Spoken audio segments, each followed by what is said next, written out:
Hi friends, இன்னைக்கு chilli bread எப்படி செய்யறதுன்னு பார்க்கலாம். bread வந்து 4 ஸ்லைஸ் எடுத்துக்கோங்க. ஒரு பெரிய வெங்காயம் சின்ன சின்ன பீஸா கட் பண்ணிக்கோங்க. half தக்காளி எடுத்துக்கோங்க. ஃபுல்லா போட வேணாம், பாதி இருந்தா போதும். சின்னதா இருந்தா ஒன்னு போட்டுக்கோங்க.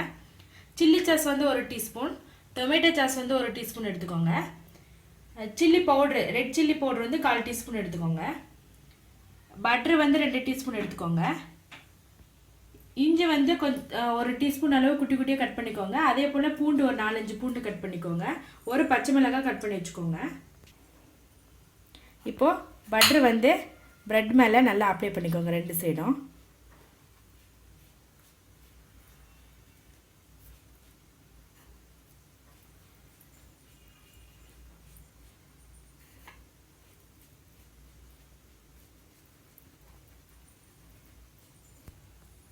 இப்போ பிரெட் வந்து ரோஸ்ட் பண்ணிக்கலாம். பேனை ஹீட் பண்ணிக்கோங்க.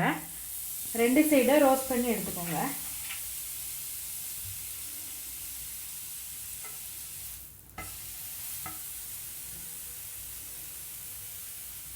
நல்லா ரோஸ்ட் ஆகட்டும். திருப்பி திருப்பி போட்டுக்கோங்க.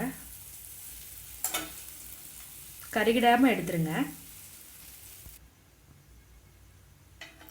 லைட்டாக பொன்னிறமாக இருக்குது, இன்னும் கொஞ்சம் ஆகட்டும். பாருங்க, இந்த சைடு நல்லா ரோஸ்ட் ஆகிடுச்சு ப்ரெட்டு. இப்போது இதை வந்து எடுத்து பிளேட்டில் வச்சுருங்க. எல்லா ப்ரெட்டும் ரோஸ்ட் பண்ணியாச்சு. இப்போ இதை வந்து சின்ன சின்ன பீஸாக கட் பண்ணிக்கோங்க.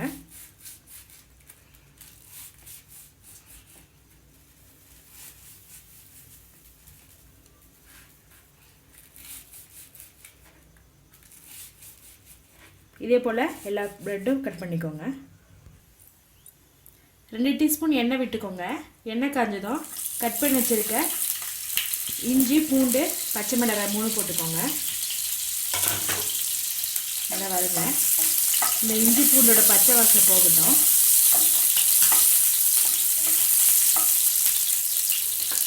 இப்போது கட் பண்ணி வச்சுருக்க பெரிய வெங்காயம் போட்டுக்கோங்க.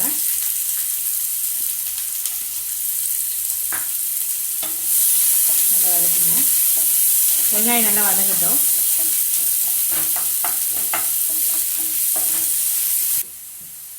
வெங்காயம் வதங்கிடுச்சு. இப்போ கட் பண்ணி வச்சிருக்க தக்காளி போட்டுக்கோங்க. உப்பு வந்து தேவையான அளவு சேர்த்துக்கோங்க. நல்லா வதக்கி விடுங்க. தக்காளி நல்லா வதங்கிட்டோம். தக்காளி நல்லா வதங்கிடுச்சு. இப்போது குடமிளகாய் கொஞ்சம் போட்டுக்கோங்க. ஆப்ஷன் தான், வேணும்னு நீங்கள் தேவைன்னா ஆட் பண்ணிக்கலாம். ஃப்ளேவருக்காக நான் போட்டிருக்கேன். ஒரு நிமிஷத்துக்கு நல்லா வதக்கி விடுங்க. இது கூட ரெட் சில்லி ஆட் பண்ணிக்கோங்க. ஒரு நிமிஷம் நல்லா வதக்குங்க. இப்போ சில்லி சாஸ் ஊற்றிக்கோங்க.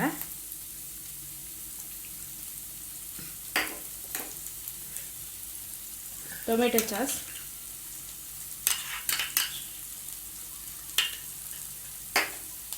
நல்லா மிக்ஸ் பண்ணி விடுங்க. கொஞ்சமாக தண்ணி மிக்ஸ் பண்ணிக்கோங்க. ஒரு 30 செகண்ட் நல்லா. அடுத்து நம்ம ரோஸ்ட் பண்ணி கட் பண்ணி வச்சுருக்க ப்ரெட்டை போட்டுக்கலாம். இதில் நல்லா மிக்ஸ் பண்ணி விடுங்க.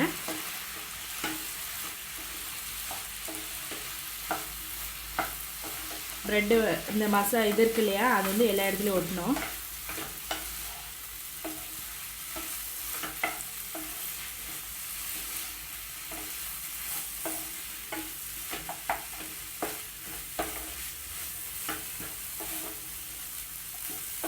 இது ரொம்ப ஈஸியாக செஞ்சிடலாம். ஈவினிங் டைம் வந்து குழந்தைங்களுக்கு ஸ்நாக்ஸாக ப்ரிப்பேர் பண்ணி கொடுக்கலாம். சில்லி பிரெட் வந்து ரெடி ஆகிடுச்சு. இப்போ வந்து அடுப்பு ஆஃப் பண்ணி இறக்கிடலாம். ரொம்ப டேஸ்டியான சில்லி பிரெட் ரெடி ஆகிடுச்சு. நீங்களும் இதே போல் வீட்டில் ட்ரை பண்ணி பாருங்கள். பிடிச்சிருந்தா எங்கள் சேனலை சப்ஸ்கிரைப் பண்ணுங்கள். உங்களோட கமெண்ட்ஸை எனக்கு சொல்லுங்கள். ரேவதிஸ் தமிழ் கிச்சன் பார்க்குற எல்லாருக்கும் ரொம்ப நன்றி.